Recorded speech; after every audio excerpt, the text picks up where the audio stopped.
Welcome to doctor Maithili's music therapy channel.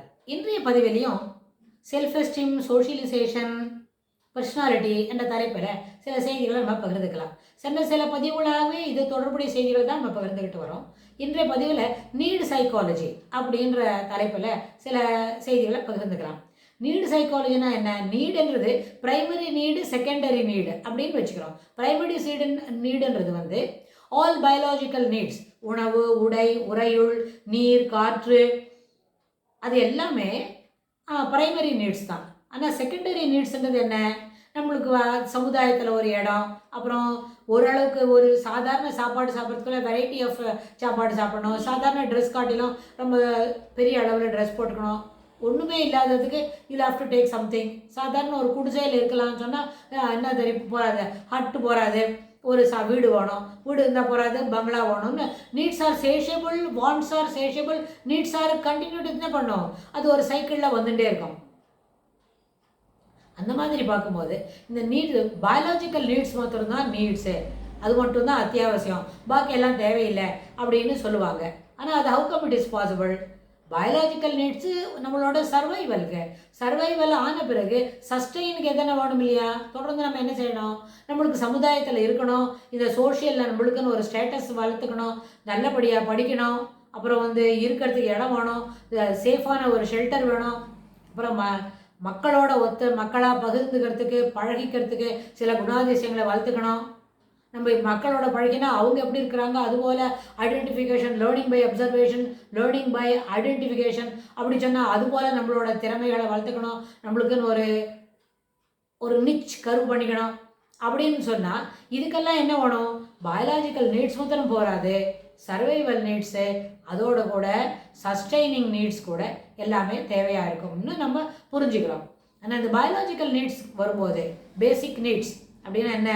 முதல்ல நம்ம ஒருத்தர் இருக்கிறாரு அப்படின்னு சொன்னால் ஒரு இண்டிவிஜுவலுக்கு அவருக்கு விட்டமின்ஸ் டெஃபிஷியன்சி இருக்குது, சரியாக சாப்பிட்டுக்கல, சாப்பிட்ற சாப்பாட்டில் இருக்கிற சத்து வந்து குறைபாடு உள்ளதாக இருக்குது, அவருக்கு டெஃபிஷியன்சி இருக்குது அப்படின்னு எப்படி நம்ம கண்டுபிடிச்சிக்கிறோம்?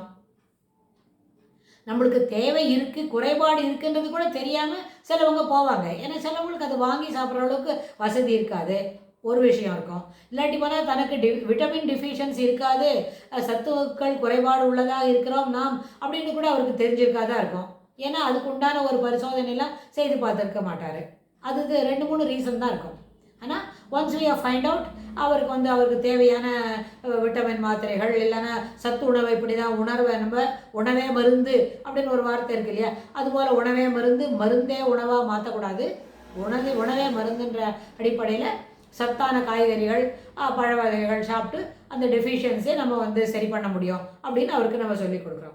அதே போல் ஒருத்தர் மலை ஏறுறார், அதாவது என்ன, ட்ரெக்கிங் பண்ணுறாங்க. ட்ரெக்கிங் பண்ணும்போது ஒரு ஸ்டேஜ் வரைக்கும் தாண்டி போச்சுன்னு சொன்னால் நம்மளுக்கு போதுமான அளவுக்கு ஆக்சிஜன் இல்லைன்னு வைங்க. அப்போ எப்படி கண்டுபிடிச்சிப்போம்? நம்மக்கிட்ட இருக்கிற பின்னாடி இருக்கிற சிலிண்டரை நம்ம ஆன் பண்ணி விட்டுவோம், ஆக்சிஜன் போதுமான அளவுக்கு என்ன சுவாசத்துக்கு தேவையான அளவுக்கு ஆக்சிஜன் கிடைக்கிறதுக்கு முயற்சி பண்ணுவோம். ஆனால் ஆக்சிஜன் நம்மளுக்கு குறைபாடு உள்ளதாக இருக்கிறது, போதுமான அளவுக்கு ஆக்சிஜன் இல்லைன்னா என்ன ஆகும்? நம்மளுடைய நடை இருக்கே, வேகமாக நடக்கிறவன் அது குறைபாடு உடையதாக ஆகும். ரொம்ப ஸ்பீடாக நடக்க முடியாது, முள்ளமாக தான் நடக்க முடியும். அப்புறம் கொஞ்சம் கொஞ்சமாக நம்மளோட யோசிக்கிற சாமர்த்தியம் கொஞ்சம் குறைஞ்சிடும். வேகமாக யோசித்து சில வேலைகளை முடிக்கிற போது அது தவிர்த்துட்டு அதே வேலையை ரொம்ப ஸ்லோவாக செய்வோம், நிதானமாக ஆயிடுவோம். ஆனால் இந்த ஆக்சிஜனுக்கு வரத்துக்கு நம்ம பிளெயினுக்கு வந்துவிட்டோம். ட்ரெக்கிங் இல்லை, 1500 அடி ஒசலை ஏறோன்னா அதெல்லாம் இல்லை. பேசாமல் என்ன பண்ணுறோம், கீழே இறங்கி வந்துட்டோம், பிளெயினில் இருக்கிறோம்னு சொன்னால் இந்த ஆக்சிஜன் டெஃபிஷியன்சி இருக்கு, that will come to normal, ஆட்டோமேட்டிக்காக சரியாயிடும். அப்புறம் நம்மளால் என்ன பண்ண முடியும்? கொஞ்சம் நேரம் ஒரு 1/2 hour 45 minutes at the most ஒரு ஹாஃப் டே 4 to 5 hours இருந்ததுன்னா மறுபடியும் நம்ம நார்மாலிட்டிக்கு வந்துடும். வி டோன்ட் ஃபீல் தட் அந்த ஸ்லக்கிஷ்ட் வாக்கு, அப்புறம் வந்து காக்னிட்டிவ் எபிலிட்டிஸில் டெஃபிஷியன்சி அதெல்லாம் இருக்காது. ஸோ அதனால் நீடுன்றது தேவைகள் என்பது சமயத்துக்கு தகுந்த மாதிரி மாறுபடுறது.